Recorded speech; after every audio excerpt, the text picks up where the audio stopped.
JKK.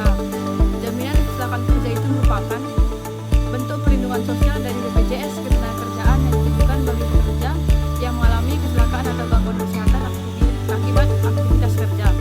Perlindungan ini tidak hanya berlaku ketika pekerja itu berada di lingkungan kerja, tetapi juga mencakup kejadian yang terjadi dalam perjalanan menuju tempat kerja mereka atau saat melaksanakan tugas dinas hingga perjalanan pulang ke rumah.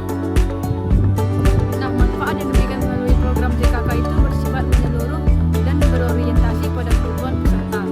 Peserta berhak memperoleh layanan kesehatan secara lengkap tanpa batasan biaya selama tindakan medis tersebut dinyatakan perlu dan berkaitan dengan kecelakaan kerja atau penyakit akibat kerja. Layanan ini meliputi pemeriksaan medis, perawatan rawat jalan maupun rawat inap, tindakan operasi, pemberian obat-obatan, alat bantu, alat kesehatan hingga kembali bekerja secara optimal. Selain jaminan pelayanan kesehatan, JKK juga memberikan perlindungan berupa santunan penghasilan bagi peserta yang tidak dapat bekerja sementara waktu akibat kecelakaan. Peserta tetap menerima penghasilan penuh selama 12 bulan pertama. Kemudian dilanjutkan dengan pembayaran sebagian upah hingga kondisi kesehatan dinyatakan pulih. Apabila kecelakaan menyebabkan cacat, peserta berhak atas santunan sesuai tingkat cacat yang dialami. Dalam hal kecelakaan kerja berakibat pada meninggal dunia, maka ahli waris akan menerima santunan kematian, bantuan pemakaman, santunan berskala, serta beasiswa bagi pendidikan untuk anak-anak mereka.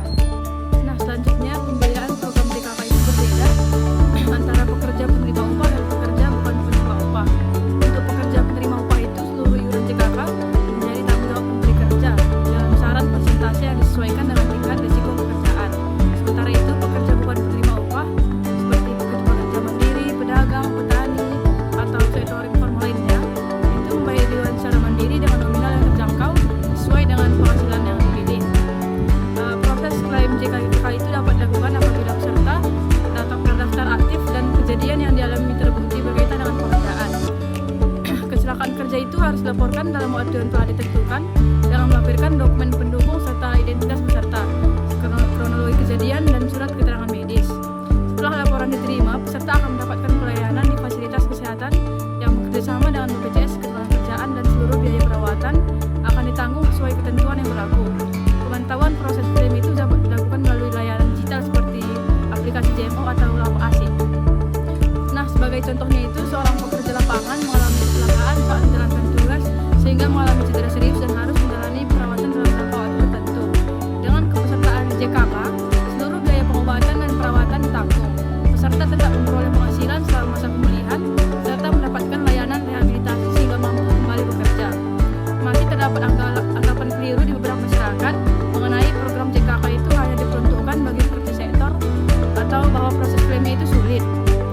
Pada kenyataannya, JKK itu dapat diikuti oleh seluruh pekerja, baik formal, informal, dan proses klaimnya itu juga berjalan dengan baik selama persyaratan itu dipenuhi. Program ini juga tidak hanya memberikan perlindungan terhadap kecelakaan fisik, tetapi juga mencakup penyakit yang timbul akibat paparan lingkungan kerja. Dan pada akhirnya, program jaminan kecelakaan kerja itu menjadi bagian penting dalam sistem jaminan sosial, karena tidak hanya memberikan jaminan perawatan dan kesehatan yang baik. Nah, dengan adanya program jaminan kecelakaan kerja, pekerja itu dapat menjalankan aktivitasnya dengan aman sehingga jaminan kecelakaan kerja